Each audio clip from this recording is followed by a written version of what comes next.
Vamos a retomar uno de los temas que quedaron de la semana antepasada, que estuvo con nosotros don Luis Guillermo Solís aquí en Sobre la Mesa, el presidente de la República, a raíz de la presentación de su informe de los 100 días. Y es que en esa ocasión, en la anterior semana en el que presentó su informe, él se refirió a una de las más nefastas formas de defraudación fiscal. Mencionó al contrabando como una de las más nefastas formas de defraudación fiscal, y eso es lo que queremos hablar entonces hoy aquí, poner el tema sobre la mesa. Hola Marcela. Hola Natalia. El comercio ilícito en general es un problema global y en ese sentido queremos hacer un análisis que no solo tome en cuenta el tema del problema fiscal como bien se ha planteado, sino también ver otras aristas. Las implicaciones en los temas de salud, las implicaciones fiscales evidentemente y las implicaciones también en los derechos de las personas consumidoras.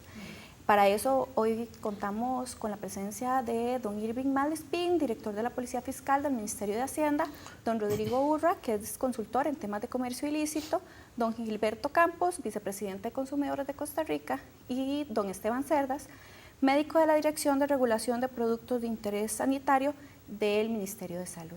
Por ahora, pues pasamos al reportaje que nos prepararon para el día de hoy.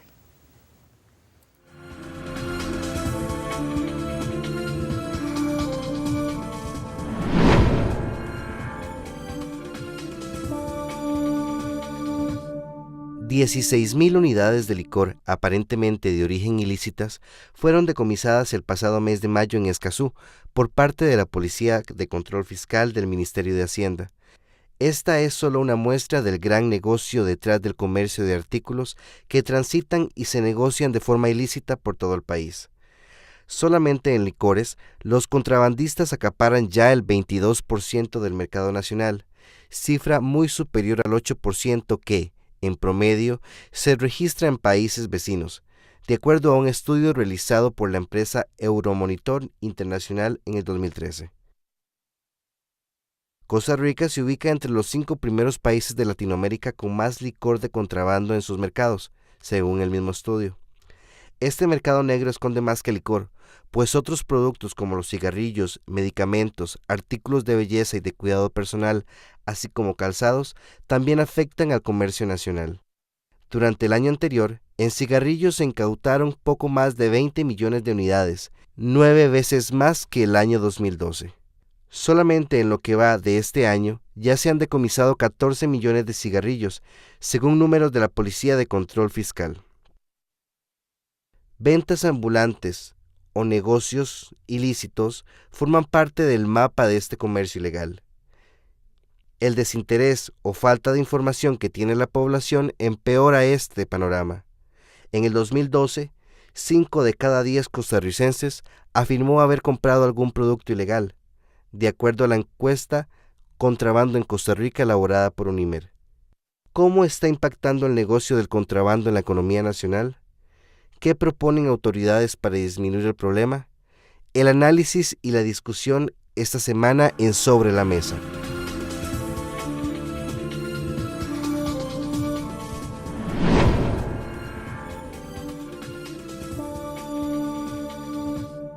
Irving Malespín es el director de la Policía de Control Fiscal del Ministerio de Hacienda y es quien nos acompaña en la primera parte del programa de hoy para hablar de una de las dimensiones que tiene este problema y que es de la cual vamos a partir, puesto que el planteamiento original del programa surgió a raíz de lo que les mencionábamos del informe del presidente Luis Guillermo Solís. Bienvenido a Sobre la Mesa y muchas gracias por estar aquí con nosotros. Muchas gracias a ustedes por tomarnos en cuenta. Don Irving, como parte del informe de los 100 días del presidente, él dijo que por cada colón que recauda el Estado, otro colón es evadido o exonerado, o más bien regalado. De este colón que no entra en las arcas del erario público, ¿qué porcentaje representa el contrabando según los cálculos del Ministerio de Hacienda o los cálculos que han podido hacer? Sí, efectivamente es así. El contrabando en este momento, si podemos hablarlo así, tiene carcomido el sistema al Estado costarricense. No podría yo decirle a usted con números exactos a cuánto asciende el contrabando y la defraudación anualmente. En algún momento sí se manejó que podría rondar 100 millones de dólares aproximadamente, pero de acuerdo a la experiencia, lo que más o menos hemos podido ir viendo, esa cifra es mucho más alta. Mucho más alta. Sí. ¿Y por qué no existen este tipo de cifras? ¿Es que no existen o...? No, sí, por supuesto que sí existe. Se hacen valoraciones, Ajá. por supuesto, de las mercancías que se decomisan día a día. El asunto está en que no todo lo que se decomisa el Estado pierde, pues en muchas ocasiones también se cancela por parte de la persona que introduce algún tipo de mercancía los impuestos correspondientes, ¿verdad? Entonces entran ahí variables matemáticas que la Policía de Control Fiscal no maneja, digamos, con números exactos. Sí puedo decirle que las cifras son inmensamente grandes, pero no podría darle una estimación exacta de un monto real. Ok, pero entonces lo que usted me está diciendo es que muchas veces se hacen decomisos y luego se cancela el monto correspondiente una vez que se hizo el decomiso, ¿verdad? Que se descubre que estaba entrando mercadería de manera ilegal, pero me llama la atención eso, que no exista, o sea, que no manejen el monto exacto de cuánto, digamos, de cuánto representan del hueco fiscal. Sí, es un asunto de tributación directa. Nosotros, como policía, estamos en obligación de prevenir y de reprimir, ¿verdad? Porque somos una policía que tiene dos facultades, preventiva y represiva, y una vez que ya contamos con la acción, sea preventiva o sea represiva, se judicializa si es que nos da el umbral, y si no, pues ya pasan los cálculos correspondientes o el expediente como tal a aduanas para que ellos hagan los cálculos que corresponden, ¿verdad? Ok, entonces hay que preguntárselo a aduanas y a tributación. Sería lo más indicado. Ok. Entonces le pregunto, ¿cómo funciona entonces la Policía de Control Fiscal y qué tipos de productos son los que generan o una mayor pérdida del Estado o los que más decomisan? Sí, claro. La Policía de Control Fiscal es un cuerpo policial, se puede decir pequeño, bastante pequeño, somos 105 personas. Tiene, como todo cuerpo, una dirección, tiene una división de inteligencia, legal, otra de operaciones.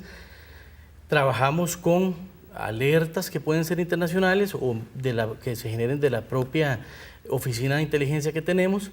Por supuesto, la denuncia del ciudadano es sumamente importante para darnos ese insumo para nosotros poder atacar, ¿verdad? este flagelo, porque es un flagelo, y a partir de ahí iniciamos con las operaciones que correspondan, ¿verdad? Usted sabe que actualmente existe un umbral que está en $50,000. Si el asunto asciende o supera, ese monto, el asunto se judicializa, y si no, pues pasa a la vía administrativa para los cobros y cálculos correspondientes. Ok, ¿cuáles los productos o artículos de los que hay más contrabando? Y aprovecho para hacer una de las preguntas que nos hacen en redes sociales, si las ventas ambulantes de San José se pueden considerar contrabando, ya que estas mercaderías no pagan impuestos, pregunta Marvin en Twitter. Sí, definitivamente licores y cigarrillos constituyen el grueso del contrabando en Costa Rica, ¿verdad? Las sumas son inmensas. Por ejemplo, al día de hoy, en lo que es el año 2014, hemos decomisado en lo que son cigarrillos 26.342.000 unidades. En licor rondamos los 131.000 unidades de licor. Esto es de todos los días, ¿verdad? Con respecto al asunto de ventas ambulantes, ahí suceden varias cosas. Nosotros tenemos un plan de barridos policiales que se efectúan en cantones. Por ejemplo, en un momento determinado en San José nos desplazamos a provincia y ahí atacamos básicamente porque con este asunto de las ventas ambulantes sucede mucho la afectación a la ley de propiedad intelectual. Entonces lo que hacemos es que coordinamos con la gente de las casas matrices, ellos nos suministran un perito que nos acompaña en esos operativos y pues ahí tratamos en coordinación, eso sí, con la Policía Municipal, para respetar las competencias también de ellos, coordinamos operativos en conjunto para atacar también este tipo de O sea que sí es sí cuenta como contrabando. Sí, por supuesto. Okay. ¿Cómo operan los distintos grupos que se dedican al contrabando en Costa Rica y cómo logran evadir los controles? Digamos, si hay alguna caracterización especial o específica del contrabando en nuestro país, digamos, comparado con la región, ya sea centroamericana o latinoamericana. Nosotros hemos venido manejando el asunto, digo nosotros porque desde el momento que asumí yo, ahora que fue hace poco realmente. ¿Hace cuánto? Van a ser 4 meses. Ajá. Como un asunto de crimen organizado. Olvidarnos ya de aquel cuento de que traigo una botella o una lata de frutas, que era lo que se decía antes. Ya esto se ha profesionalizado. Conforme crezcan los controles, va a crecer la profesionalidad en las bandas para precisamente evadirlos, ¿verdad? Tenemos bandas ya estructuradas, con distribución de funciones entre ellas, y las formas, pues no existe una única forma de cómo evadirnos. Le cuento un ejemplo. La semana antepasada, por Limón, se detuvo a un container, un furgón que traía un container, se dijo que traía banano, y una vez que se hace la revisión, efectivamente venía banano hasta la mitad de ese container, de ese contenedor. Todo lo demás era licor, ¿verdad? Nos introducen licores en dobles forros en los camiones. Existe demasiadas formas, ¿verdad? En lo que son las fronteras. Por ejemplo, en Caribe Sur, yo mismo andaba la semana pasada revisando los puntos de atraco de cada una de las lanchitas que pasan el río a diario, y localizamos 23 puntos de descarga solamente en lo que es el río Zixaola, ¿verdad? Es para que usted vea lo complejo, ¿verdad? Lo introducen en madera, en cualquier tipo, se valen de cualquier tipo de artimaña para mencionaba, ahora usted mencionaba algunos artículos, pero recordaba yo también el tema de los caballos de hace unos días, ¿verdad? Que se encontraron en un estado deplorable, claro. Y también cerdos desde Nicaragua. Sí, claro, y ganado, vacuno. Tenemos por el lado de Nicaragua mucho alcohol etílico como precursor, ya se han hecho varios decomisos de eso. Medicinas, lo que son medicamentos, por el lado de Peñas Blancas nos ha ingresado también bastante, ¿verdad? En el lado de Paso Canoas es más ingreso de licor, de cigarros y lo que son electrodomésticos, pantallas, accesorios. Ok. Usted mencionaba el tema del cigarrillo, del cigarro. La Ley General para el Control del Tabaco y sus efectos nocivos establece en uno de sus capítulos que el fabricante presentará la declaración por todas las ventas efectuadas en el mes anterior. Para ello utilizará el formulario de declaración jurada que apruebe la Dirección General de Tributación. Esto a mí me llamó particularmente la atención porque entonces da la impresión de que el control, digamos, más exacto y riguroso que se hace sobre la cantidad de mercancía que se produce y que se importa al país, que a su vez define, por supuesto, el impuesto que se tiene que pagar, está calculado con base en una declaración jurada de los mismos fabricantes e importadores del producto. Se lo quiero preguntar, pero se lo voy a dejar para el próximo bloque, porque ya tenemos que ir a una pausa. Pero dejamos entonces ese tema colocado sobre la mesa. Vamos a hacer una pausa. Les recordamos que estamos en Twitter y en Facebook sobre la mesa UCR. Ya estamos recibiendo bastantes preguntas y comentarios. Vamos a procurar hacerlas todas como siempre, en la medida de lo posible. Y ya entonces regresamos a la segunda parte del programa.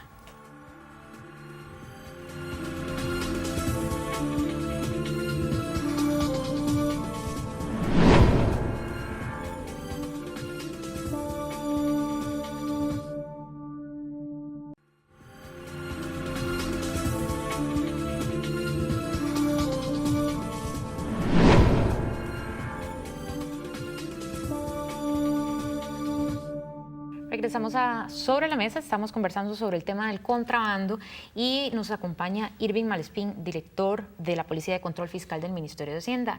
En el bloque anterior pues sentamos un poco las bases de lo que es el contrabando en Costa Rica y mencionaba don Irving que lo tratan de ver el fenómeno, o por lo menos desde que él entró a su puesto, como un tema de crimen organizado. Yo le quiero preguntar brevemente, digamos, ¿en qué momento el contrabando pasa a ser crimen organizado? Esto va de acuerdo a la estructura. Cuando ya tenemos entonces aquí una organización, como yo le decía a usted, distribución de funciones, cuentan con vehículos, un presupuesto, han infiltrado gente o sus tentáculos han penetrado la maquinaria estatal, entonces ya ahí estamos hablando de una organización, ¿verdad? No de una única persona que está delinquiendo, ¿verdad? Ok. Ahora, retomando el tema que planteé en el final del primer bloque, el tema de la Ley General de Control Antitabaco, que establece, ¿verdad?, que el fabricante tiene que presentar una declaración jurada de las ventas que se efectúan y que con base en eso se establece lo que pues tiene que pagar. Le decía que me llamaba la atención que un control que parece como tan inexacto y poco riguroso como lo es una declaración jurada sea el que se tome en cuenta para establecer lo que se tiene que pagar en una industria que genera tanto dinero. Cuénteme cómo es que funciona. Sí, ok. Podemos verlo sí como una declaración jurada porque efectivamente así lo es, técnicamente así lo es. ¿Qué pasa? El importador declara ante la Oficina de Grandes Contribuyentes y paga los impuestos sobre lo que va a traer. Generalmente lo guardan en un almacén fiscal, lo depositan en un almacén fiscal y de ahí poco a poco van desalmacenando.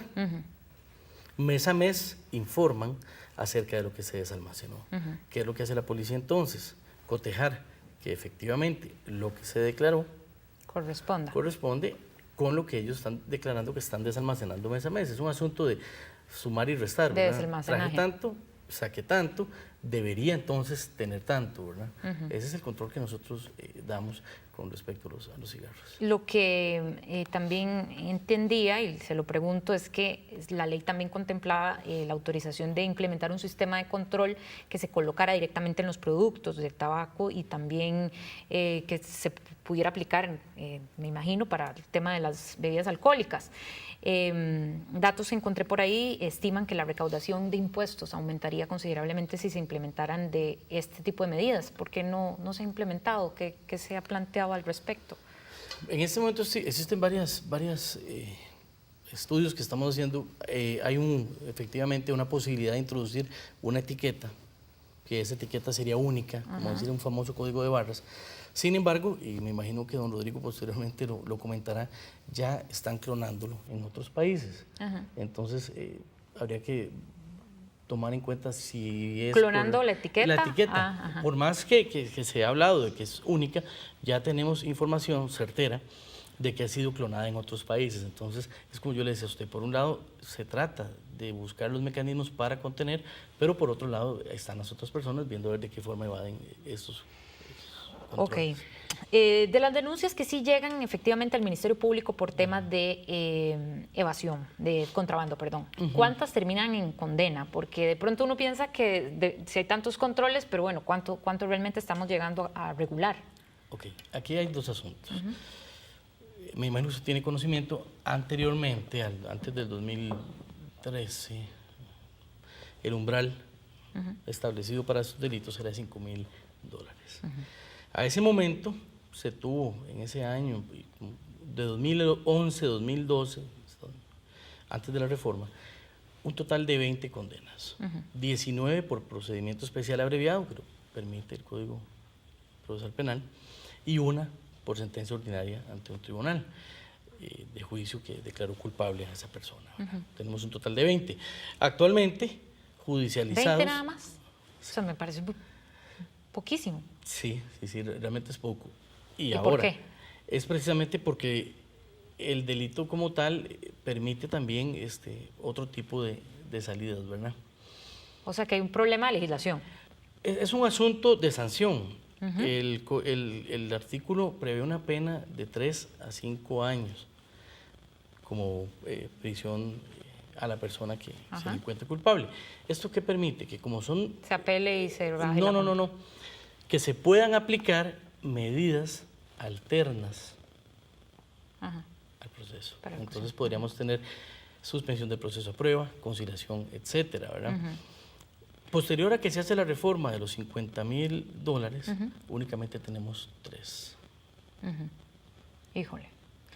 Desde la comisión que está trabajando este tema por mandato del presidente Luis Guillermo Solís, ¿qué se ha planteado al respecto? Bueno, ya está la propuesta prácticamente terminada. La intención es reformar los artículos, disminuir ese umbral de $50,000 a $10,000, pero a su vez sancionar el contrabando fraccionado. Esto es como, por ejemplo, cuando en legitimación de capitales a usted le dicen que tiene $10,000, ¿verdad? Y entonces las bandas depositan o hacen transacciones por $9,999. Eso es lo que pretendemos acá. Si logramos determinar que una persona no está cumpliendo con el umbral de 10.000, pero constantemente está pasando 9.900 y resto, entonces poder señalarlo como un contrabandista fraccionado y de esta forma poder también procesarlo. Me llama la atención lo que usted dice porque según lo que hemos visto en las noticias en los últimos días hay un proyecto de ley presentado en la Asamblea Legislativa que regula el contrabando estableciendo penas de hasta 5 años de cárcel para quienes introduzcan mercadería por más de $50.000. ¿Qué pasa con los montos menores entonces, verdad? Yo le voy a ser muy sincero, desconozco por completo esta propuesta. Le puedo decir que la comisión que en este momento estamos trabajando es creada y ordenada directamente por el presidente de la República, el señor don Guillermo Solís.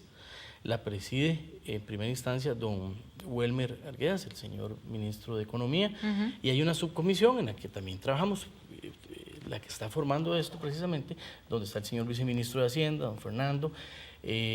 Tenemos representantes del sector privado, Ministerio de Salud, Ministerio de Seguridad Pública, y esa es la comisión que ha venido trabajando en esto, ¿verdad? Bueno, vamos a ver si tal vez en el próximo bloque pueden referirse también a eso, porque llama la atención que uno de los diputados que propone es precisamente don Otón Solís.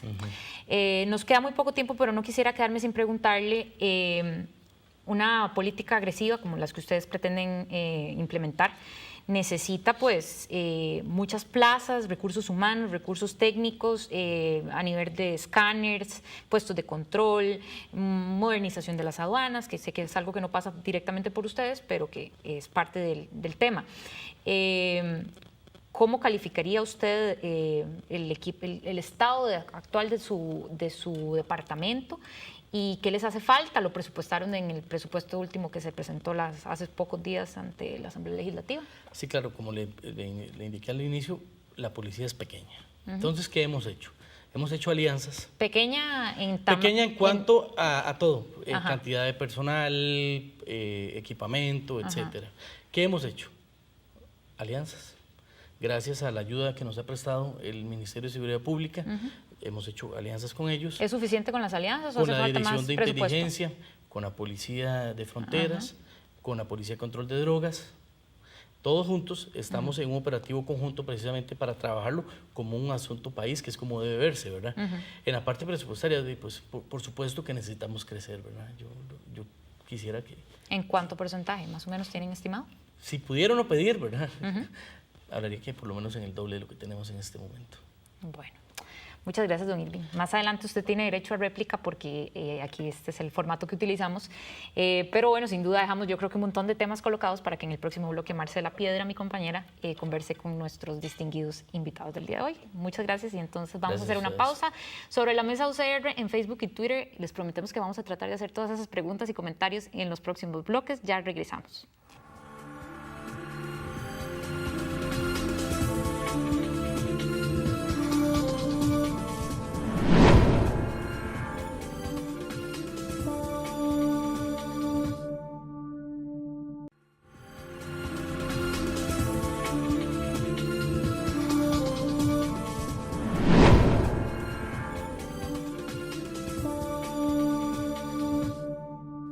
Regresamos a Sobre la Mesa, hoy hablando del tema de qué hacer con el contrabando. Ahora para la mesa de análisis vamos a contar con la presencia de don Rodrigo Urra, consultor en temas de comercio ilícito, don Gilberto Campos, que es vicepresidente de Consumidores de Costa Rica, y don Esteban Cerdas, que es médico de la Dirección de Regulación de Productos de Interés Sanitario del Ministerio de Salud. Muchísimas gracias por acudir a este llamado. Tal vez podríamos empezar con algo que se planteó don Rodrigo en el bloque anterior, porque bueno, nosotros estábamos hablando un poco del tema del contrabando, pero bueno, ¿qué es lo que implica contrabando, la diferencia con el tema de comercio ilícito y con el tema de evasión fiscal, ¿verdad? Tal vez un tema como más conceptual para que nuestros televidentes lo entiendan. Usted lo apunta muy bien, hay que dimensionarlo y aquí la parte importante de esto es determinar cómo se conceptualiza el tema. Entonces, vámonos un poco más atrás. Lo que se hablaba antes era solo tema de contrabando, el contrabando o la falsificación eventualmente. Ese era el tema que todo el mundo maneja. Sin embargo, se ha tenido que ir tratando de abordar y entender un poco más amplio el concepto, porque contrabando no son todos los ilícitos que están involucrados en el tema de comercio ilícito. Comercio ilícito, por decirlo así, es la sombrilla. Sí.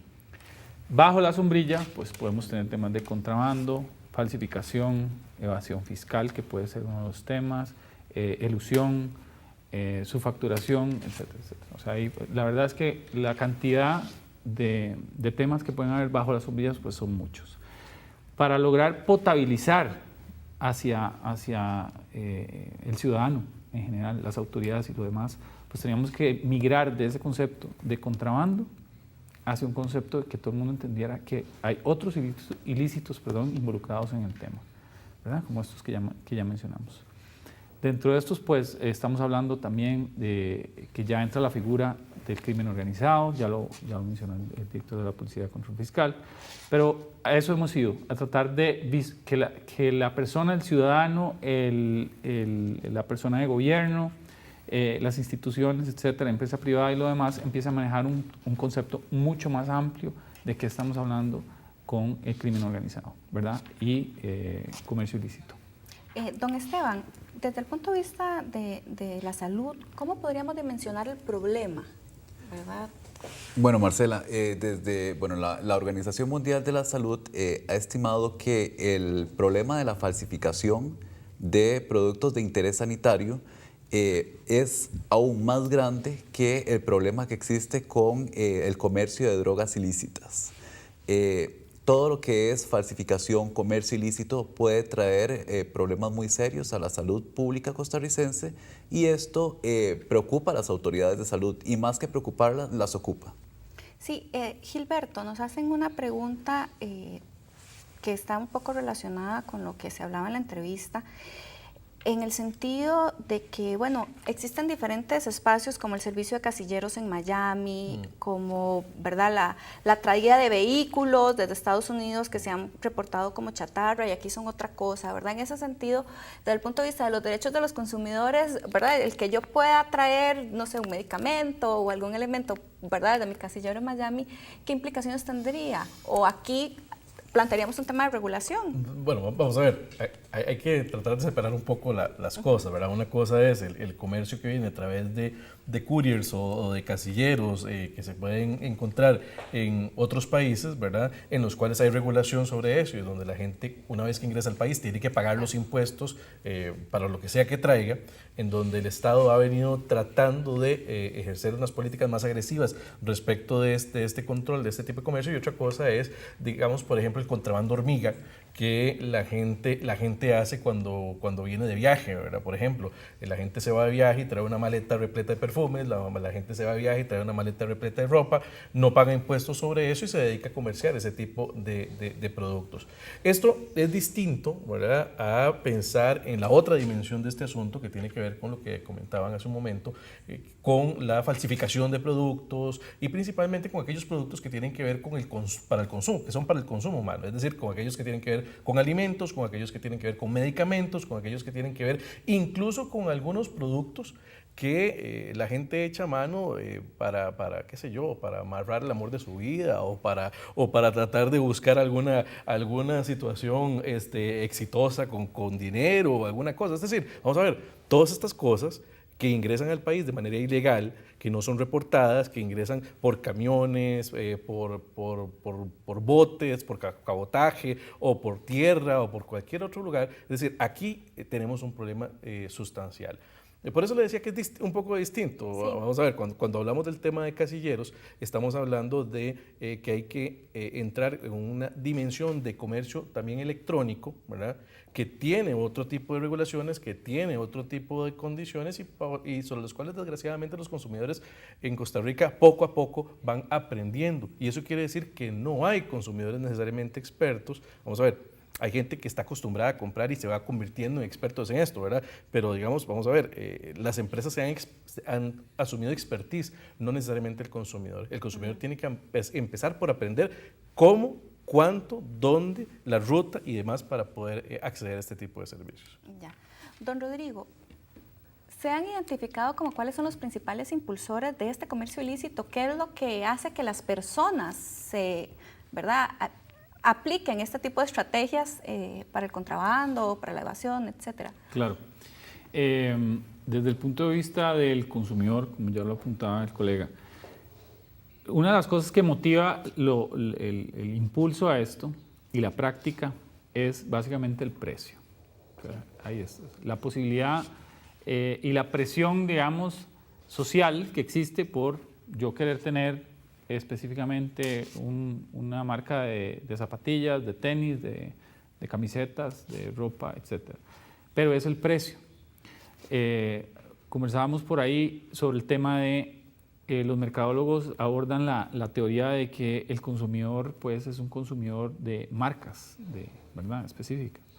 Sin embargo, como vienen cambiando los tiempos y como la gente pues, va interesándose pues, mucho más en marcas y en posibilidades a las cuales antes no tenía, que se las da el comercio ilícito. Entonces dicen, bueno, a mí no me importa, entonces sacrifico un poquito la calidad, pero tengo ¿verdad? Por precio tengo la marca que yo quiero.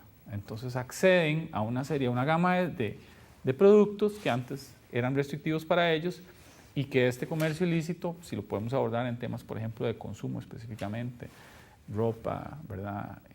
Bebidas, incluso comidas, etcétera, otras cosas que yo no podía pagar antes, ahora sí las puedo pagar, entonces las voy a adquirir. Claro, el estudio del cual se habla en el reportaje de contrabando en Costa Rica que hizo UNIMER plantea, ¿verdad? Las personas un poco lo que decían es que tienen claro que es algo ilegal, que es un delito, ¿verdad? Que es algo ilegítimo, ¿verdad? Y que consideran que puede ser que el bajo precio plantee mala calidad o etiquetas diferentes, pero que genera un ahorro potencial. Desde esa lógica, ¿cómo podríamos trabajar con las personas consumidores, Gilberto, para que planteen, ¿verdad? Para que sean consumidores tal vez que entiendan que si es un delito no deberíamos ser parte? Bueno, es que vamos por partes también ahí.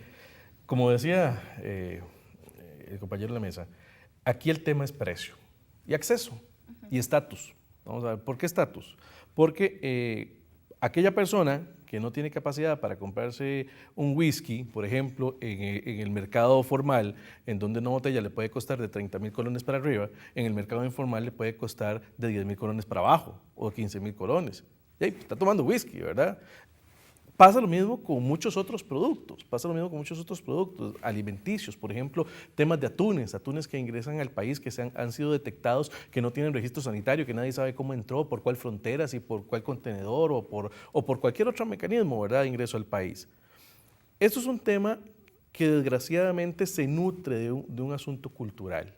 Es decir, recordará a la gente que en algún momento se oyó a nuestros abuelos diciendo, mire, esto es guaro de contrabando. O mire, esto es contrabandeado, o mire, es que esto lo traen de la frontera, en aquel momento cuando Costa Rica era muy cerrada, ¿verdad? Que para conseguir un chocolate extranjero había que ir a la frontera o ponerse 2 pares de tenis o ponerse toda la ropa que se traía de la frontera encima. ¿Y cuánta gente no fue a la frontera a contrabandear ese tipo de cosas, ¿verdad? Vamos a ver, esto es un tema de cultura.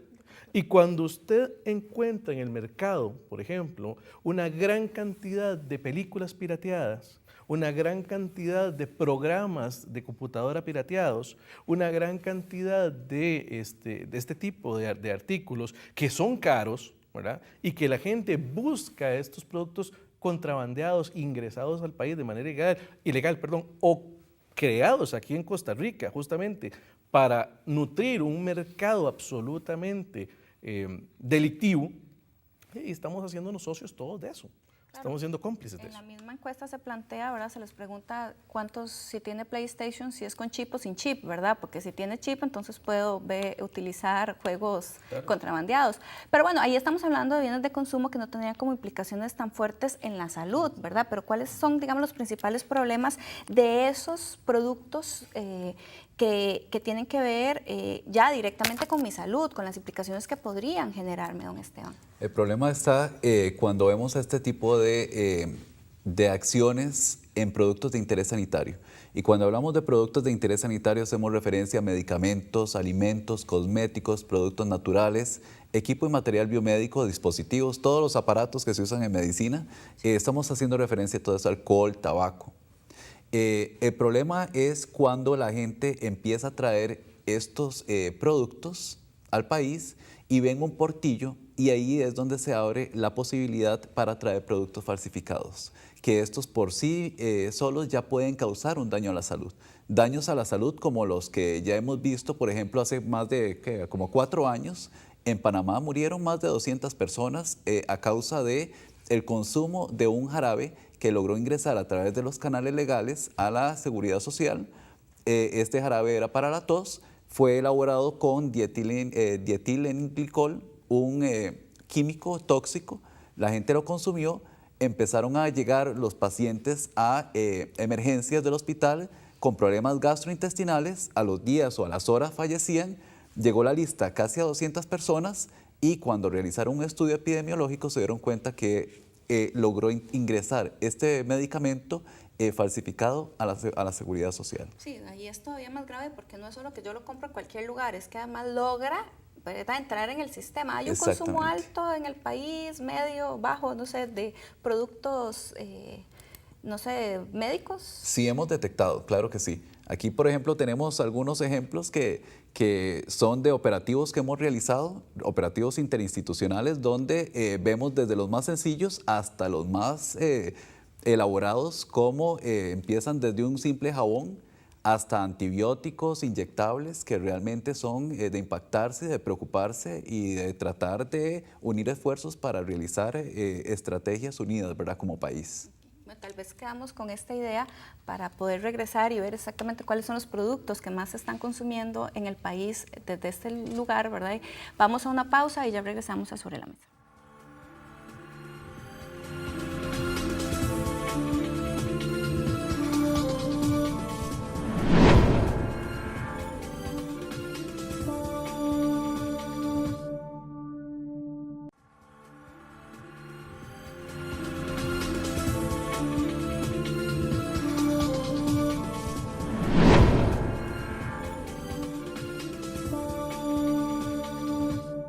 Regresamos a Sobre la Mesa, hoy hablando de qué hacer con el tema del contrabando. Antes de irnos a una pausa, precisamente don Esteban nos estaba planteando el tema de cuáles son los productos que son sensibles desde el punto de vista sanitario para la salud de la población. Él nos está mostrando una serie que trajo acá de muestra y tal vez podríamos ir preparando las fotografías también que él nos trajo para que nos pueda ir explicando. Sí, este prácticamente es el pan nuestro de cada día aquí en nuestro país. Tenemos por aquí desde los productos más sencillos con los que nos hemos encontrado cuando se hacen operativos e inspecciones, hasta algunos otros que vamos a ver más adelante, algunos tipo hechizos y esas cosas que la gente cree y acostumbra a utilizar, como este sácalo malo, rompehechizos. Aquí tenemos otros que son, dice goma maravillosa, para callos, uñeros, ojos de pescado, mezquinos, ven las indicaciones. Ojos de pescado, ¿qué podrá ser eso? Me imagino que alguna verruga, tipo verruga. Desodorantes sin registro, todos los productos sin registro sanitario, muchos de ellos falsificados y la gente los consume, la gente los utiliza. Desodorantes, algunas cremas. Tenemos otros productos que los venden en sobres así, en la calle. La gente sigue comprando estos productos a pesar de todas las advertencias y la educación que se les da. Este es Riñonex, me imagino que para problemas de infecciones urinarias. Otros peores todavía que a mí sinceramente me asustan. Estos los venden en paquetes sellados, bolsitas que agarran, echan el medicamento adentro, son medicamentos. Y para reducir de peso, para problemas renales, limpia colon, me imagino para algún problema de colitis, los venden así también.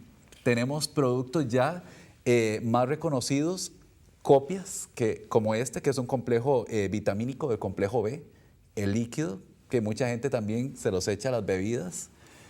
Tenemos hasta lo que más preocupa, que son ya medicamentos que se conocen, antibióticos, para infecciones de vías respiratorias, de infecciones gastrointestinales, para problemas urinarios y algo muy preocupante, medicamentos que van directamente a sangre, vía intravenosa o vía intramuscular, complejo B. Este es un medicamento también bastante conocido que fue falsificado y logró entrar al mercado nacional. Que eso es muy grave, porque ya esto va es directamente sumamente a sangre. Todo esto es muy grave. pero algunos todavía tienen un mayor riesgo que otros. Tal vez podríamos ver las imágenes que nos trajo don Esteban de otros productos. Sí, ¿cuánto se estima que es la cantidad de producto que entra al país falsificado o de contrabando? Sí, hemos estado trabajando. Bueno, tal vez ya Ok. logramos ver las Perfecto. imágenes. Ok, por acá podemos ver una fábrica clandestina de medicamentos. Esto es en Guatemala. Muchos productos de los falsificados aquí en Costa Rica vienen de diferentes países como Honduras, Nicaragua, El Salvador, Guatemala. Estos productos, muchos de ellos son elaborados en fábricas como esta, que no cumplen absolutamente nada de las buenas prácticas de manufactura de un laboratorio farmacéutico calificado. Tenemos por acá parte del proceso, como elaboran estos medicamentos. Esos son pastillas, son tabletas que para hacerlas lo más parecido posible, las pintan. Primero, no contienen muchas lo que deben contener, ni principio activo, contienen menos principio activo contienen absolutamente otra cosa de lo que viene en las cajas indicado. Muchos de estos productos ni siquiera tienen registro sanitario, son falsificados, entran por vías ilegales al país. Ahí tenemos cómo las pintan, las secan. Esto es parte del producto de un operativo conjunto que se realizó hace poco tiempo, donde se decomisaron casi 10.000 unidades de productos de interés sanitario, entre ellos muchos medicamentos, cosméticos, productos naturales, suplementos a la dieta, productos de todo tipo. Aquí tenemos una forma de traer también medicamentos vía maleta. Vemos ahí la cantidad de productos que a veces la gente dice que son para consumo personal. No me imagino a alguien tomando esa cantidad de medicamentos, una farmacia ambulante. Por acá tenemos productos vendidos en tiendas de artículos sexuales, en sex shop. Ellos no tienen permiso para vender medicamentos. Muchos de ellos contienen, a pesar de que dicen, primero no tienen registro sanitario, luego dice que contienen solamente productos naturales, pero cuando se les hizo el análisis de calidad, se detectó que contenían hasta el doble de principio activo de los medicamentos que se utilizan para la disfunción eréctil, indicados para hombres y para mujeres, cuando en la realidad no hay indicación para las mujeres. Y por acá tenemos este ejemplo también muy preocupante, un producto que estaban consumiendo los pacientes deportistas costarricenses que se les detectó en pruebas antidoping, y esto es una molécula que estaba en investigación, era para el tratamiento de la dislipidemia, problemas de colesterol en la sangre y la obesidad, y resulta que durante la investigación se determinó que causaba cáncer. Pero uno de los efectos secundarios de esta molécula era que aumentaba la resistencia muscular y la resistencia física y la masa muscular. Entonces, no sabemos cómo logró salirse al mercado negro y empezaron a venderla. Llegó a Costa Rica a través de internet, comprado por internet. Los muchachos lo estaban consumiendo, siendo que produce cáncer. Por eso se detuvo la investigación. Veamos el problema de estos productos. Claro, yo creo que ya quedó explícito por qué es tan importante desde el punto de vista de salud que nos debe preocupar el comercio ilícito. Tal vez, don Rodrigo, usted nos podría explicar desde el punto de vista del sector empresarial por qué nos tenemos que preocupar en este sentido. Un tema muy importante es que aquí hay que ver como pilares. ¿Cuáles son los pilares que impacta, digamos, esta actividad? Y lo podríamos resumir. Hay muchos, pero los principales: el Estado, la sociedad y la salud, que ya de por sí está involucrado, obviamente que hay temas de consumo y todo en medio, pero esos son los principales pilares que están relacionados con temas de comercio ilícito en general, cualquiera que sea su manifestación.